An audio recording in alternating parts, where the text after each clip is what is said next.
चलो बात करते हैं 1965 की। शीला उस वक्त लगभग 7 से 8 साल की थी, यानी एक नन्ही बच्ची।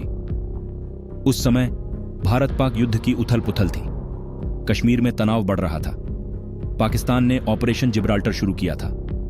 एक दिन सुबह सुबह शीला अपने पिता को खेत में खाना देने जा रही थी।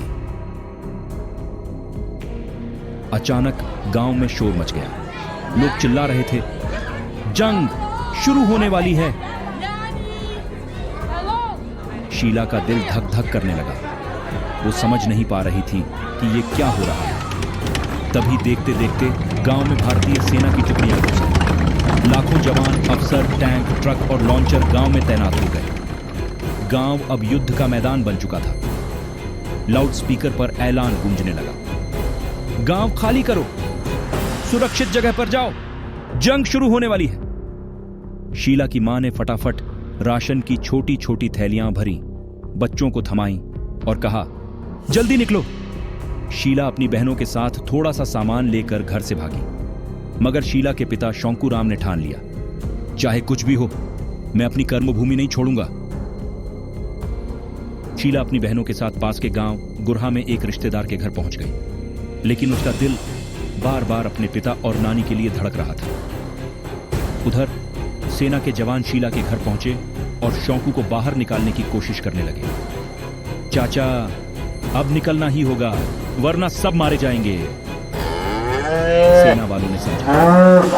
शौंकू ने आखिरकार अपने गाय भैंसों की रस्सियां काट दी, उन्हें आजाद किया और परिवार के पास जाने को निकल पड़े। मगर वो नहीं जानते थे कि अब जो होने वाला है वो उनकी जिंदगी की सबसे खतरनाक रात होगी। शौंकू अभी कुछ ही मील चले थे कि अचानक आसमान आग से लाल हो उठा। गोला बारूद की बारिश शुरू हो गई। हर तरफ बारूद की गंध, बमों की गड़गड़ाहट और गोलियों की तड़तड़ाहट। दोनों तरफ इतनी जबरदस्त फायरिंग हो रही थी कि कुछ दिखाई ही नहीं दे रहा था। शौंकू इस भयानक युद्ध के बीच फंस चुके थे। उनका बचना अब लगभग नामुमकिन लग रहा था। क्या ये वही आखिरी पल थे जब शीला अपने पिता को हमेशा के लिए खो देगी? उधर गुरहा गांव में नन्ही शीला और उसकी बहनें रो रो कर बुरा हाल कर रही थी। उनका दिल चीख रहा था। वो रात सचमुच डरावनी थी, मानो समय थम सा गया हो। शीला की आंखों में आंसू थे, लेकिन उम्मीद की एक छोटी सी चिंगारी अभी बाकी थी। वो रात उन्होंने जागकर काटी, बस एक चमत्कार की दुआ मांगते हुए। फिर सुबह के 4 बजे अचानक शीला की नजर पड़ी। एक साया उनके रिश्तेदार के घर की ओर आ रहा था। वो कोई और नहीं, शौंकू राम थे। जी हां, शीला के पिता जिंदा थे।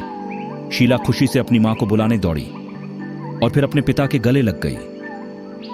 शौंकू ने बताया कि कैसे उन्होंने पूरी रात एक खड्डे में छिपकर अपनी जान बचाई। वो पल शीला के लिए किसी जादू से कम नहीं था। आंसुओं के बीच हंसी थी, डर के बीच राहत थी। शीला और उनके परिवार ने उस रिश्तेदार के घर में पूरा 1 महीना बिताया, जब तक जंग थम नहीं गई। आखिरकार शांति हुई और शीला अपने परिवार के साथ रामगढ़ वापस लौट आई।